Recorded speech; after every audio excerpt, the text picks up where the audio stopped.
To je povedala na sodišču in vsi smo obstali brez besed, ker nismo mogli verjeti. On je nekdanji samski moški, ki pravi, da ga je vzela na piko ženska, ki je lažno trdila, da je noseča. Nisem naredila ničesar, da bi zanosila s tem prekletim samskim moškim. Pogovarjam se s Claytonom Eckertom, da slišim njegovo plat te nore zgodbe.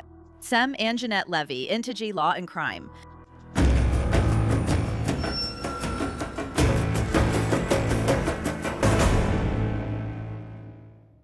Ko je Clayton Eckert začel v 26. sezoni oddaje The Bachelor, je vedel, da mu bo to prineslo nekaj slave in pozornosti. Pridobil je nekaj oboževalcev, a je dobil tudi pozornost, ki si je nihče ne želi, ko ga je po njegovem nastopu v oddaji na spletu kontaktirala ženska in rekla, da želi sodelovati z njim. Takrat je Clayton delal kot nepremičninski agent. Ženska, ki ga je kontaktirala, se je imenovala Laura Owens. Clayton pravi, da sta se z Lauro srečala enkrat, samo enkrat, in eno je vodilo do drugega. Saj veste. Ampak Clayton vztraja, da z Lauro Owens nista imela takšnega odnosa, ki bi lahko vodil do nosečnosti. Clayton pravi, da je Laura trdila, da je noseča z njegovim otrokom, potem ko je zavrnil njeno željo, da bi hodila z njim. Ni bila, kljub temu, da je to trdila še lani. Poglejte. Vem, to je tako neprimerno. Poklicala sem te, ker sem rekla, da ne vem, ali so resnični ali ne. Resnično še vedno niti ne vem, kaj so dal nase, da bi dal name. Oprosti, to je tako In rekli ste ali 6-8. O tem bodo obvestili okrožne oblasti. Zavedate se tega, kaj ne? To je pred 7 uro zjutraj. In ima svoje pištole. Mislim, da v življenju še nikoli nisem videla pištole. Karkoli že to je. Veš kaj, še 7 dni. Nisem naredila ničesar, razen da sem zanosila z moškim iz oddaje The Bachelor. V redu, ni tako, kot da bom koga ubila.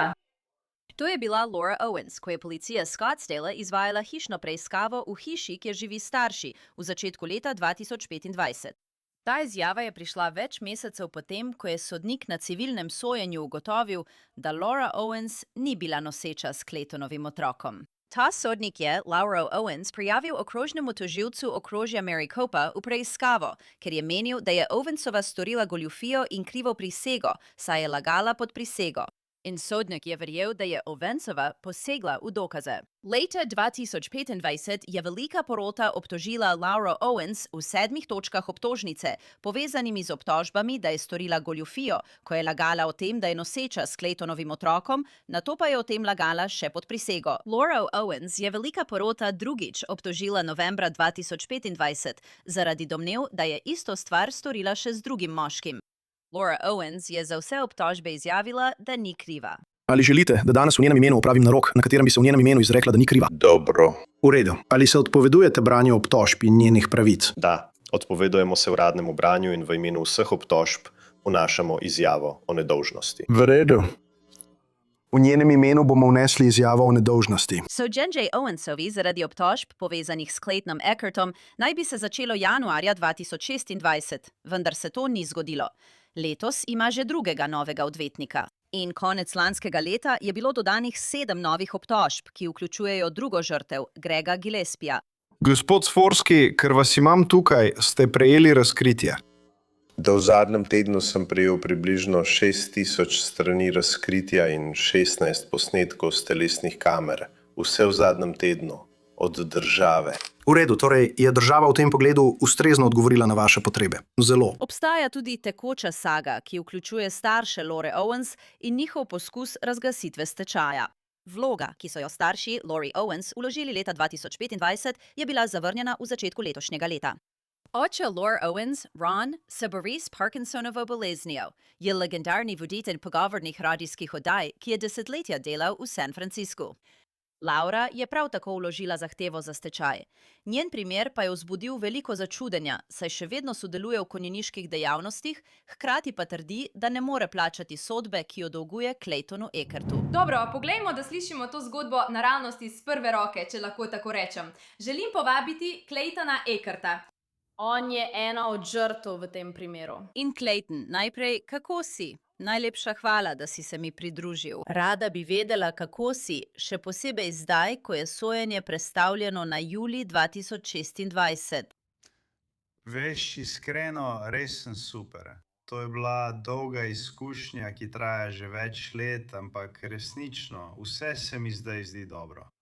V trenutku, ko smo lani zmagali na sodišču in je bila predana okrožnemu tožilcu za pregon, to je zame res pomenilo konec, kar se tiče moje vpletenosti. Čutil sem, da bo takrat naprej morala vsak dan bitko bijati z okrožnim tožilcem, kar pa ni prijeten boj. Zdaj se zmage samo še kopičijo ena na drugo. Bil sem malo razočaran, da smo morali vse skupaj prestaviti iz januarja na julij. Mislim, da je to zdaj naš novi datum.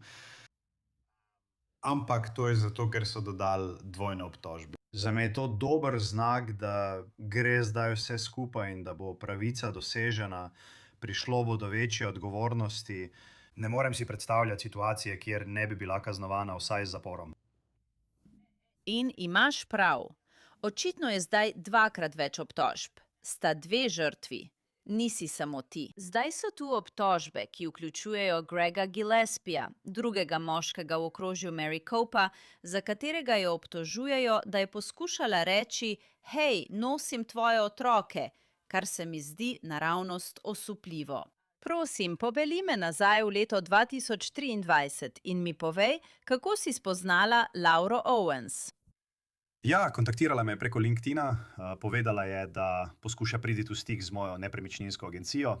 In ravno v tem času sem dobil svojo licenco. Rekla je: "Hej, ne morem priti v stik z nikomer iz vaše pisarne, ampak res si želim sodelovati z vami. Mislim, da ste res izjemni v tem, kar počnete." To bi verjetno moral biti prvi rdeči alarm, ker podjetje, pri katerem sem bil, ta agencija, kjer sem delal, je bila dobra, ampak ni bila svetovno znana ali pa znana v mestu kot tista agencija, h kateri bi vsi hodili. Ampak vseeno sem bil navdušen. Takoj sem dobil licenco, veš, tik pred tem trenutkom, in sem si mislil, tukaj je moja prva stranka in dobivam stranko zaradi nastopanja na televiziji. Tako sem ji poslal svoje podatke in bila je zelo spogledljiva že na začetku, ampak sem si rekel, glej, to je v redu, lahko ostanem profesionalen. In sem tudi bil, dokler ni prišla noč, ko sem bil zadet, malo sem pokadil. In medtem, ko sem bil zadet, mi je pisala sporočila in sprva je bilo vse nedolžno, potem pa mi je poslala izzivalno fotografijo. In jaz v takem stanju sem rekel: "Hej, pridi k meni." In je prišla. In tisto noč sva bila spolno intimna. Veš, nisva imela spolnega odnosa, kar je pomembno poudariti. Sva pa počela nekatere druge stvari. In na koncu je želela, da bi hodil z njo od tistega trenutka naprej. Povedal sem ji, da ne, da je bila to enkratna stvar. In postala je razburjena. In potem, ko ni mogla sprejeti odgovora ne, da ne bom hodil z njo, se je odločila, da bo, 11 dni kasneje, rekla, da je noseča. Stvar, ki me pri tem najbolj zmoti, je to. Da bi lahko rekla, da pričakuješ otroka z nekom, bi morala biti vsaj intimna z njim. Morala bi imeti dejanski, veš, spolni odnos. To se med vama dvema ni zgodilo. Ja, bile so druge stvari, kot si rekla, ne bova šli v podrobnosti, ki so se zgodile. Ampak to ni bilo to. In torej, na začetku si mislila, a se šališ, misliš resno? Ja, ampak glej, tukaj je stvar, in to žal iz moje preteklosti, ko sem igral nogomet, obstaja izraz, ki se imenuje trapping. In to je, ko ženska v bistvu reče, da je na kontracepciji, ali morda je ali pa ni, ampak potem na koncu zanosi z moškim, ki je morda izbran v prvem krogu nabora ali pa ima denar. In to je nekaj, kar sem videl, da se je zgodilo mojim nekdanjim soigralcem, ki so prišli v NFL, kjer so ženske rekle: "Ja, jemljem tabletke", in potem so zanosile. In potem zdaj dobijo denar od tega športnika. In zato sem mislil, da je naredila isto meni. To je bil izraz in nekaj, kar sem poznal pri športnikih slavnih, da veste, obstajajo nekatere ženske, ki želijo pridobiti te vire od moškega. In tako zanosijo z moškim. Zato sem mislil, da se je morda sama oplodila z mojo tekočino. Stekla v kopalnico in si jo sama ustavila. Zato me je to skrbelo, ker sem to že videl prej, sem si mislil, no, zdaj sem pa jaz na vrsti, da postanem žrtev tega. Wow, Torej si misli, da moj bog, morda je res noseča z mojim otrokom zaradi vsega tega zavajanja. Ja. Ali si kdaj dobila kakšen namig, da je vedela, kdo si zaradi tvojega nastopa v oddaji The Bachelor? Ja, mislim, rekla je, da nikoli ni gledala oddaje, da je hodila z vsemi temi slavnimi in pomembnimi ljudmi in da ji ni mar za moj status ali sloves ali to, kar sem naredil. In to je zame še ena, veš, rdeča zastavica. Če me skušaš prepričati, da ne veš, kdo sem, potem verjetno veš, ker sem to ugotovil tudi v svetu zmenkov. To so punce, ki pravijo, da me nikoli niso videle, da sploh ne vedo, kdo sem. In potem je tako, v redu, nisi vedela, ne vem, odkot to prihaja. Kot da so mi prijatelji povedali, da si ti ta oseba. In je tako, kot da me skušaš prepričati, kot da ti ni mar. In ponavadi so ravno tiste, ki jim je mar. In potem so punce, ki rečejo, ja, vem, kdo si, kot hočeš o tem govoriti ali ne, prav? Ampak ona je bila v tistem taboru, ki pravi, da ne ve, kdo sem in da ji sploh ni mar, da ji je vseeno. In sem rekel, v redu, sem imel občutek. Zanimivo. Rekla si, da je želela, da hodiš z njo. Povej mi malo več o tem. Naprimer, ko si rekla, v redu, veš, malo sem kadila. Bila sem malo zadeta, veš, malo sva se mečkala, to je bilo to, oprosti. To je bilo vse, potem pa je želela, da hodiš z njo. Povej mi malo bolj podrobno, kako se je to zgodilo. Ja, to je bilo naslednji dan, pravzaprav se mi kazal hiše. Tako da potem, ko sem ji pokazal hiše, sem rekel, hej, moram se pogovoriti s tabo v mojem avtu in sem jo povabil v avto. In sem rekel, glej, naredil sem napako. Prestopil sem profesionalno mejo, ki je ne bi smel. In rad bi se opravičil, ker sem to naredil, ona pa je rekla, hej, ne, res sem uživala, bilo mi je zelo zabavno in ni se ti treba opravičevati. Rekel sem, v redu, hvala. Ampak tudi rad bi, da veš, da se to ne more več zgoditi v prihodnje. To je bila enkratna stvar. In začela je jokati. Takrat sem si prvič rekel, wow, kaj se dogaja tukaj? In rekla je samo, počutim se, kot da imava toliko skupnega glede na najine pogovore prejšnjo noč. In res mislim, da te razumem in da bi ti lahko zelo pomagala, da postaneš oseba, kakršna si želiš biti. In ona, veš, rekla je, samo daj mi, če mi samo daš priložnost. In rekel sem ji, glej, veš, res sva imela nekaj odličnih pogovorov, ampak na koncu ne iščem zveze ali da bi to nadaljeval preko tega. Tako me je še naprej prosila o mojem avtu. Rekla je, prosim, prosim, prosim, samo daj mi priložnost.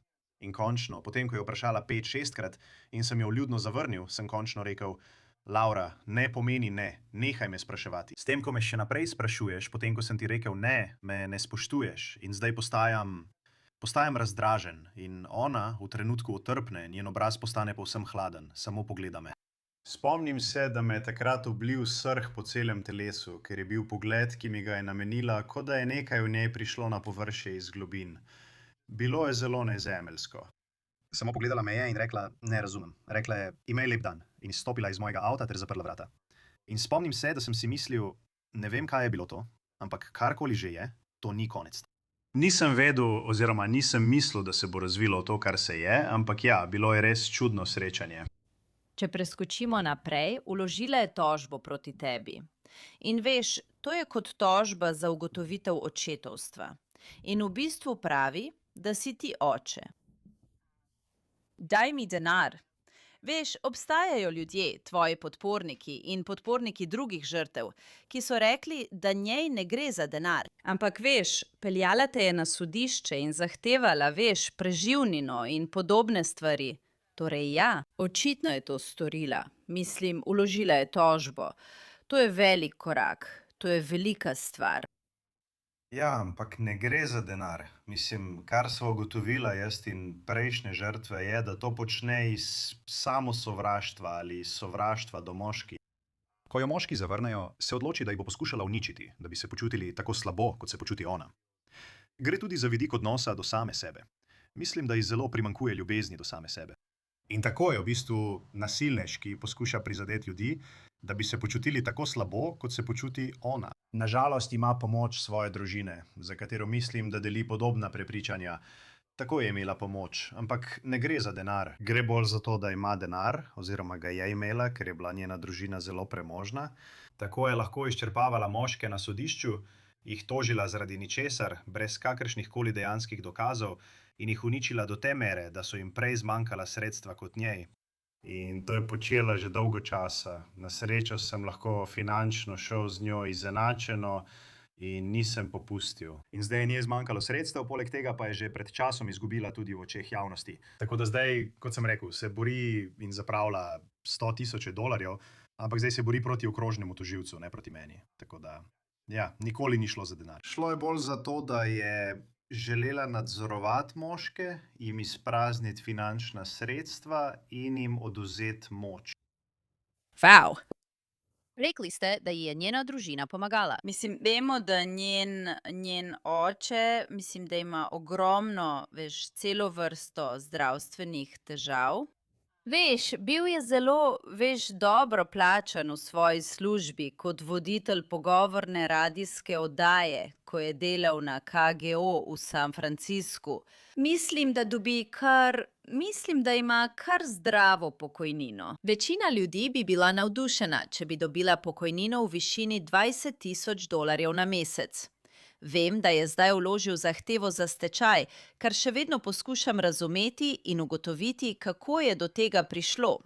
Obstaja tudi GoFundMe kampanja. Tako da ne razumem čisto vsega. Prepričana sem, da se tam dogaja še kaj več. Ali verjameš, da je družina nekaj časa financirala njene pravne stroške in račune za pravne storitve in da jih je to morda izčrpalo? In so, to spodbujali na nek način?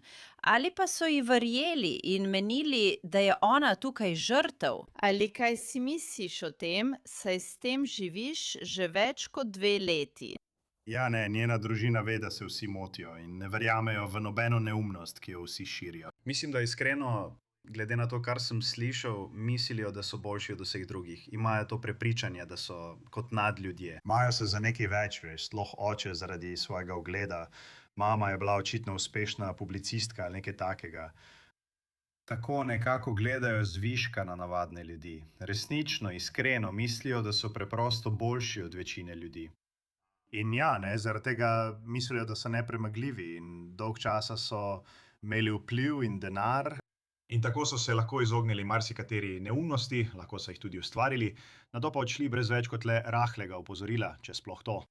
Ta družina nikoli ni bila odgovorna za svoje dejanja, ker so se lahko vedno izplačali ali uporabili svoj vpliv. Imeli so kar precej vpliva v San Franciscu. In tako s nekaterimi vplivnimi poznanstvi. Tako bi to izkoristili.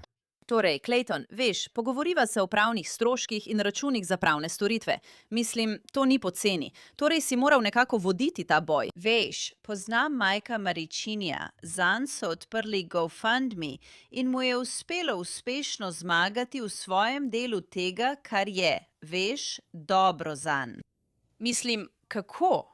Kako si lahko to privoščil? Ker si sploh ne morem predstavljati, da bi morala, se boriti na sodišču, najeti odvetnika in se boriti v tožbi. Ko? Kot če bi nekdo rekel, ti si moj. Oče mojega otroka. Ti si mati mojega otroka. Karkoli je že scenarij. In si misliš, to preprosto ni mogoče. Ja. Mislim, kako si sploh lahko to prenesla? Ja, iskreno močno verjamem, da se vse zgodi z razlogom. In ja, če bi mi to poskušala narediti, verjetno pred mojim časom v šovu Sanski moški, ampak verjetno mi takrat tega sploh ne bi naredila. Finančno ne bi bil v položaju, kjer bi lahko poskrbel zase in se prebil skozi vse to. Ampak na srečo mi gre v življenju zelo dobro. In zato me vznemirja to, da ljudje, ki nimajo sredstev, kot da se ne morejo boriti zase. In spet govorimo o pravnih stroških v višini več 100,000. In ko je nekdo nedolžen, pa se ne more boriti, ker si tega ne more privoščiti. Včasih jih malo zakrive, ker je kot da, saj ne prideš na sodišče, ne predstaviš svoje plati, torej moraš biti kriv. To so mi sprva rekli, preden sem poskušal dobiti odvetnika. Rekel sem si, tega se sploh ne bom lotil, bom to ignoriral. Vročili so mi sodne dokumente, to so neumnosti, ne bom jih, sploh jim ne bom odgovoril. In nekdo mi je rekel, če ne odgovoriš, bodo vložili zamudno sodbo in verjetno bo razsojeno proti tebi, ker se nisi pojavil. In bil sem kot, čakaj, kaj, moram na to odgovoriti? Saj ni otrok. Zakaj moram odgovarjati na starševski načrt? Ampak takrat sem ugotovil, da lahko ljudje na sodišču vložijo, kar hočejo. Mislim, lahko bi te tožil, ker si mi ukradel liziko. In lahko bi te tožil in napisal dokumente in ti bi šli na sodišče. Zdaj, nekaj tako absurdnega bi verjetno takoj zavrgli, ampak bistvo, na katerega ciljam, je, da lahko kdorkoli izpolni karkoli hoče. In ko si enkrat v tem, mislim, odvetniki so pa $500 na uro. Tako da tukaj sva 2 leti in pol kasneje, samo vse se nabira, ampak na srečo, zdaj imam končno sredstva. Izbrala je slab čas, da se spravi name. In rekel sem si, da se bom boril, ker čutim, da moram, ker je postalo večje od mene. Gre za druge fante, veš, ki zdaj dobivajo svojo pravico. In zato si mislim, to počnem, ker imam možnost, trenutno imam energijo, da to naredim. Prepričana sem, da ste videli posnetek telesne kamere policije Scottsdale, ko so januarja izvajali hišno preiskavo pri njej doma. Ja. Veš, ona pravi, nisem naredila nič narobe. Vse, kar sem naredila, je bilo to, da sem zanosila z, veš, prekletim bachelorjem. Take stvari. Mislim, zdi se tako odločna glede tega. Ja. Veš, misliš, da je res prepričala samo sebe v to, ali se samo pretvarja, po tvojem mnenju? Rad bi vedel, če obstaja kakšna diagnosticirljiva motnja, bolezen, motnja, karkoli, kar ima ona. Kolikor vem, noče iti k zdravniku ali strokovnjaku za duševno zdravje. Ni pripravljena priznati, da ima težavo. Tako da ja, res se vprašaš, ali dejansko verjameš v to lažno resničnost. Je to zate resnično? Ker obstajajo stanja in motnje, kjer lahko ljudje sami sebe prepričajo, da živijo v neki alternativni resničnosti. Veš, tako je in zato, ne vem, moje mnenje, moje prepričanje je, da se nikoli v življenju ni soočila z odgovornostjo, ker so jo njeni starši vedno lahko rešili, bodisi z denarjem ali z vplivom. Torej imaš primer nekoga, ki nikoli ni bil pokaran, nikoli ni bil odgovoren in zato ni pripravljen prevzeti nobene odgovornosti za svoje dejanja. Verjamem, da ve, no, vem, da ve, da se pretvarja. Kupila si je nosečniški trebuh. Ne kupiš lažnega nosečniškega trebuha, razen če se ne želiš pretvarjati, da si noseča. Torej, ona ve. Nikoli se ni soočila z odgovornostjo, zato ne more prevzeti niti kančka odgovornosti. Veš, če bi med izvajanjem hišne preiskave našli tisti lažni trebuh, Ja, slišal sem od nekaterih virov, da so, našli so neke vrste dokaze, ki so podobni temu. Mislim, ne morem trditi z gotovostjo, nisem tega videl, ampak ona ni vedela, da je tisti prenos v živo, kjer so jo prvič obtožili, da ima lažen nosečniški trebuh. Niti jaz, niti ona nisva vedela, da je to prenos v živo. Tako da, ko si je premikala trebuh, smo imeli občinstvo, ki je štelo okoli 10,000 ljudi, ki so očitno rekli, da se trebuhi ne premikajo tako. In ja, očitno so bili najdeni dokazi in podobno, ki dokazujejo, da to res obstaja v njeni lasti. Zdaj sem stopila v stik z državnim tožilstvom okrožja Maricopa in jih vprašala, ali so našli dokaze o protetičnem trebuhu. Tiskovna predstavnica tega urada mi je povedala, da primera ne more komentirati, ker je še vedno odprt. rekli ste, da je priznala ponarejanje medicinske dokumentacije. Povejte mi malo več o tem. Ja, to je povedala na sodišču in vsi smo zajeli sabo, ker nismo mogli verjeti. Rekla je nekaj v smislu, no ja, morda sem jih malo spremenila, ampak res samo malo. Vsi smo bili v šoku, samo malo. Kaj pomeni samo malo? Ja, samo malo. We were like, oh, just a little bit of medical problem. mean? Yeah, just a little. Malo, čisto malo. Samo spremenila sem, veste, to je bil ultrazvok moje sestre in sem ga prikazala kot svojega. Tega sicer ni rekla, ampak veste, poslala mi je video, kjer njen oče v bolnišnici dotika trebuh. In to je bil trebuh njene sestre, ampak je odrezala video tako, da se obraza ni videlo. Trdila je, da je to ona. Veste, za zahvalni dan je bil objavljen zapis na Facebook strani Rona Owensa ravno okoli zahvalnega dne, kjer pravi, da je hvaležen, ampak da je bilo to leto v bistvu grozno. Prišlo je do racije v moji hiši. Ne vem, če bi temu rekla racija. Mislim, tako se izvajajo hišne preiskave, za tiste, ki ne vedo. Pridejo v opremi SWAT. Bili so zelo prijazni, bili so zelo jasni, bila sem mirna, bili so zelo vljudni. Potrjevanje beseda, ki jo iščem. Ja, mislim, za tiste, ki ne vedo, kadarkoli se izvede hišna preiskava, naredijo nekakšno analizo situacije. In pogledajo, kako nevarno bi lahko bilo. Nikoli ne veš, na kaj lahko naletiš, ko greš k nekomu domov. Zato vedno pošljejo specialno enoto. Tako to pač deluje. In tako so prišli gor in rekli: Hej, Laura, lahko govorimo s tabo? Veš, tako je to potekalo.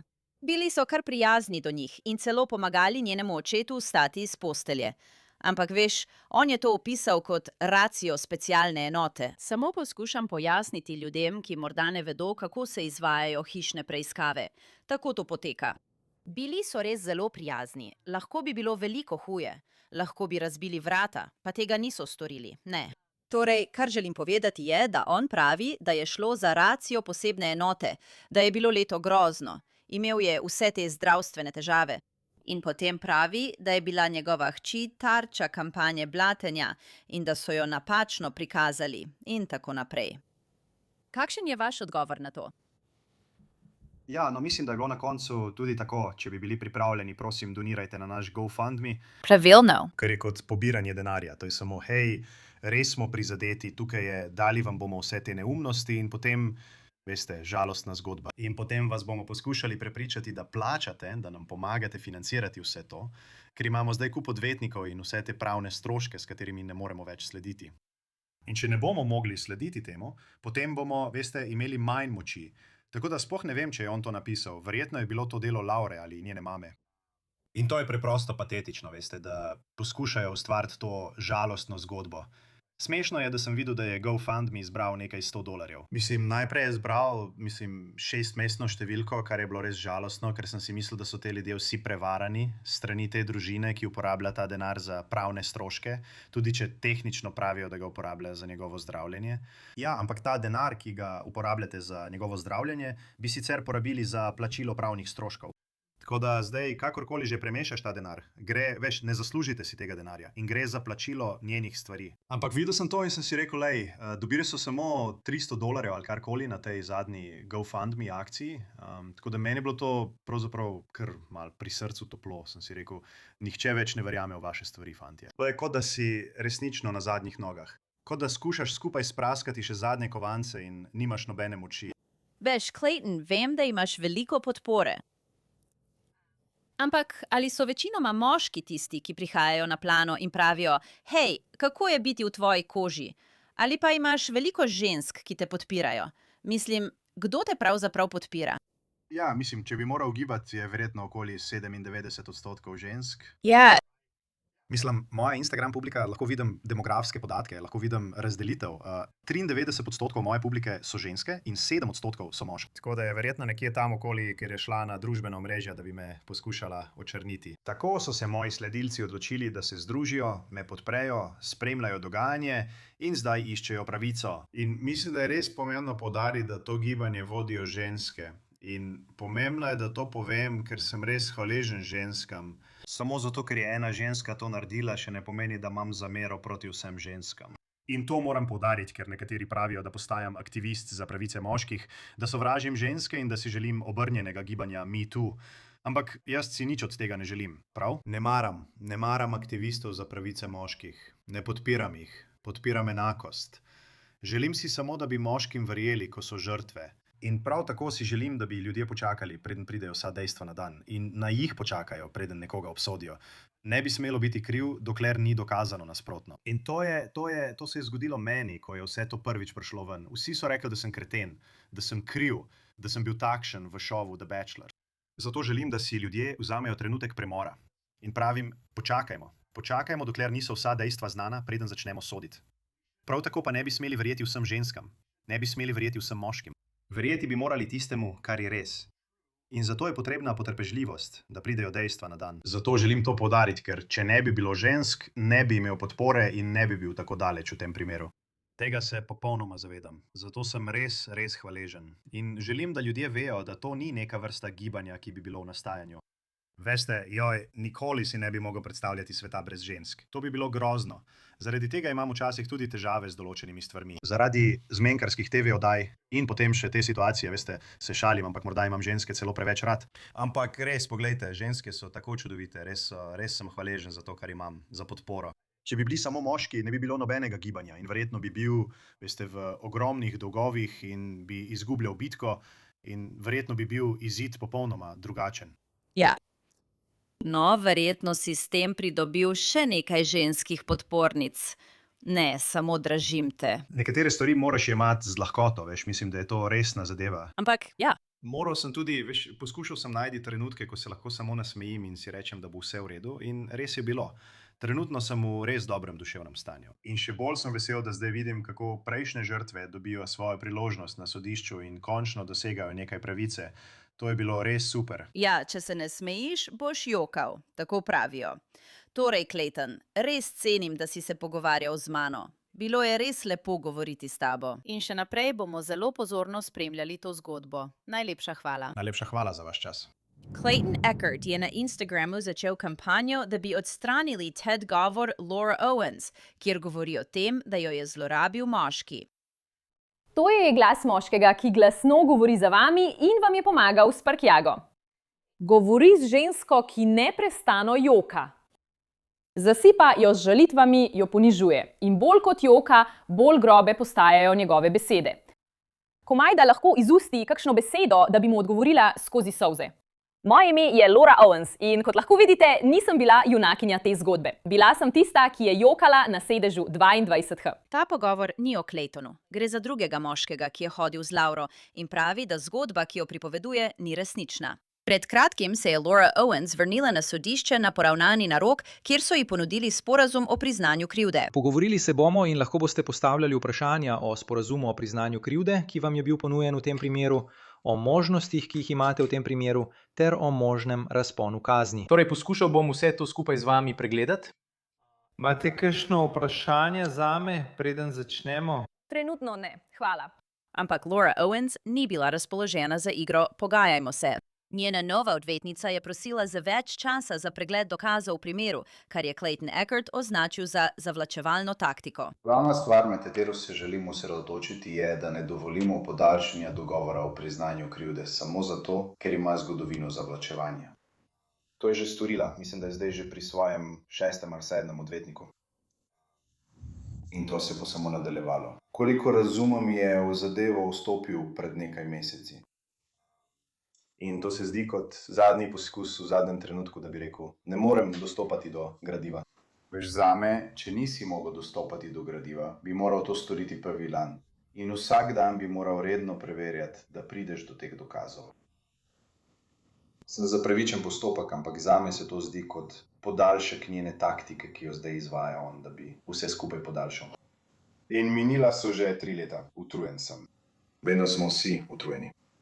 In kup dokazov, povsem očitnih. Na sodišče je priznala medicinsko prevaro. Priznala je določene laži. To je jasen primer. Kriva je.